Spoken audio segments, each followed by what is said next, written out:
Off the bench once there's a sub to replace the injured Akpay, who sits on the bench this afternoon. Sunny day here in the low felt, but it is a chilly one. There's a cold breeze blowing, but beautiful conditions nonetheless for football. I think the players will enjoy them. Lucky boy Mugwe. The pitch as well. Yeah. Well manicured for quality football.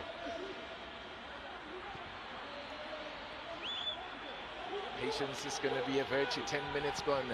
Patience will be a virtue for both sides, really. You have to trust the process and not be too hasty in how they go about their work here. Both sides know what is required, what needs to happen. You can see Galaxy are not going to play for a draw here. They've certainly gone out of the blocks as if they're a team intent on playing for a win here. Mention an interesting thing. I think that's what we're going to see in generations to come. Bold statements made by the new generation of leaders. I'm talking Mr. Zungu, who came into an Amazulu side and said, I want you to win the league. I want you to be up there. Guess where they are? They're right up there. Yeah, absolutely, and right up there. We're talking about Mr. Sugazi, who says you have to be in the top 8. And that's bold statement. That's what you have to do. And the players, it rubs off.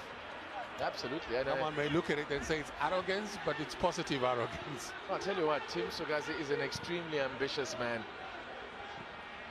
A man who works extremely hard as well. So, and of course, he leads by example. He's a very hands-on leader as well. He does not demand anything from his players that he himself does not do. But that's in terms of application. And they're a team with big ambitions. Hat-trick from Lebohang Manyama. Only the 3rd hat-trick of the season, can you believe? It was hat-trick number 10 for Kaizer Chiefs player. Yes, Ngobo. And then they call him Sheno. Wide now to Castro. Too close to Weinstein. Vanalena. Bata with space to run into down that right-hand side. Taking on Zulu.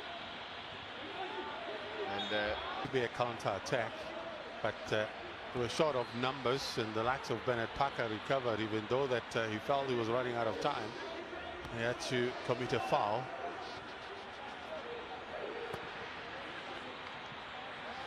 Now because he's going to defend. But getting first clear-cut opening on goal.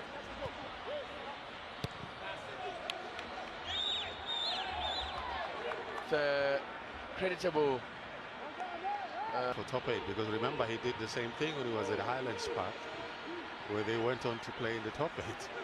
So there was some success story at this stage last season, and that time Chiefs were chasing a very different target. Were top of the table, looking to secure the big prize. It didn't happen. It ended in tears. As Lucky Boy Mukwena, it's ball in there and just unable to. The ball that he drilled in there. Lucky Boy Mukwena gets applause from the bench. Debut for TS Galaxy, as Parker has won the free kick here.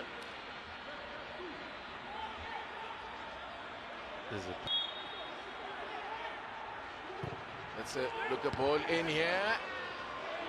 There's a man who stayed down in the box for Galaxy, and the referee will stop play. In swing, always tricky. Dangerous ball, yeah. Uhiso Sanoka it was.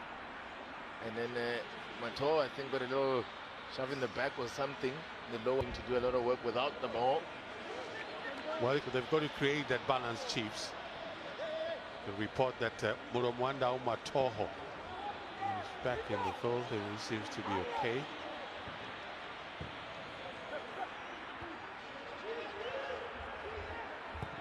Looking for searching ball here, but too much on Bruce Vuma's time has come, Brian Mate, in terms of he's had to play third fiddle for so long to both Itumeleng Khune and Daniel Akpeyi. And in all honesty, I think he's been given the opportunity. He has. He should be the first one to admit that it's always been available for him to command that position, you know. It wasn't for lack of opportunities. No, As he has been. Some second choice keepers at especially at a club like Super Sport United, where the opportunities are rare, few and far between when you're playing second fiddle to Ronwen Williams. Yeah, but certainly Chiefs have given him opportunities. He's had runs there. All the ball personnel, shall we say? Yeah. I can't say the ball. You can't say ball boys. Yeah. We only have ball girls. And these are all. They are all part of this education program that the club has set up. Yeah, I'm not mistaken. I think when they launched the program, they played a game at it's called the Emirates Park, the once Ellis Park Stadium. They brought the ladies and launched that program. Sadly, they lost that game, so that's a good outing. But yeah, a very good initiative. Nurkovic, Castro, and then you have Ngobo. They seem to have cut out the supply. Those three players. Nurkovic almost slipping it through there to Castro. Keep your eyes on the ball. That's exactly what happened. Very good. Sanoka. They didn't panic. By Mahlangu, the youngster. Chance here! They've got it in there! It's Nurkovic! That not home! Well, how many times have we seen that routine?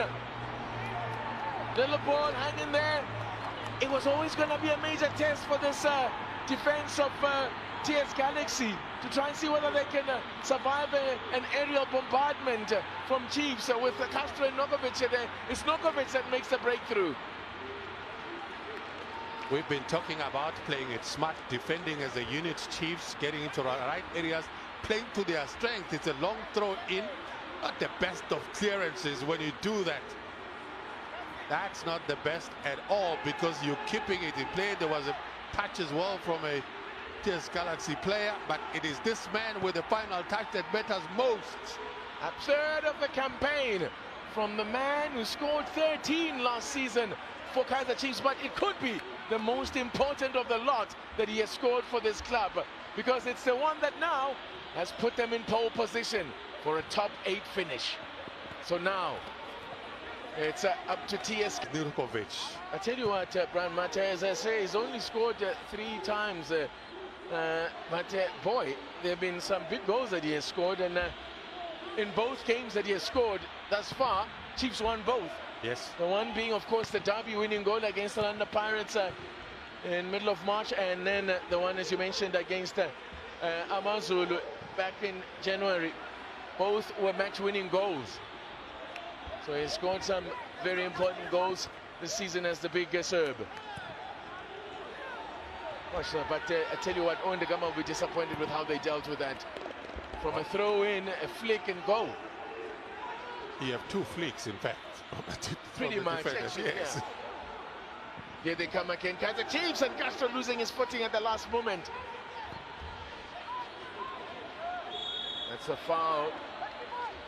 Reef Frosla on Potlongo Frosla, who's been called up to the national under-23 squad for the 2 games against Egypt this month. A mini revival for Kaizer Chiefs here. Look at how things have changed on the table there. It's TS Galaxy slipping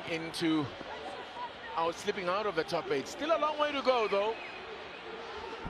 Still a long way to go as Frosla now runs onto it. Can he deliver across in here? Castro is in. He has to hold it up. Back comes to Parker.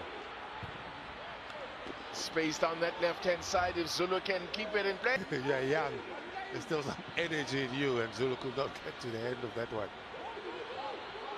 Just to say, by the way, that that goal by Samir Nurkovic is now officially matched. It's now goal number 500 for this DSTV Premiership season. And he came into this one. Between the sticks, and that's not just because he's 6'6", Peter. He's got great reflexes, wonderful positioning, and he's a strong defensive leader. I think opposition defences will also need to watch out. That's a foul, no two ways about it. There could be trouble here, but for now the referee is keeping his cards in his pocket.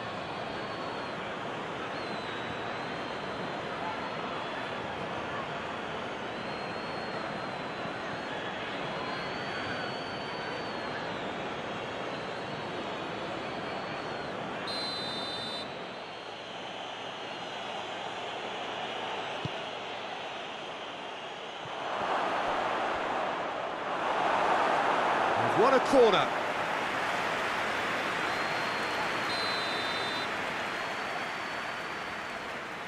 De Bruyne goes short. It's anyone's ball. It's a fine challenge and it goes his way. Well, the defence got the better of him this time, but I'm sure he'll go again.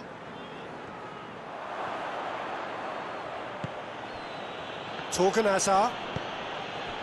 And it's Hazard. Hazard goes on a run down the left wing. And the whistler's gone for a reckless challenge there. It's not taken him long, and that's going to be a booking. Yeah, we guessed that this scenario could take place because he's up against pace.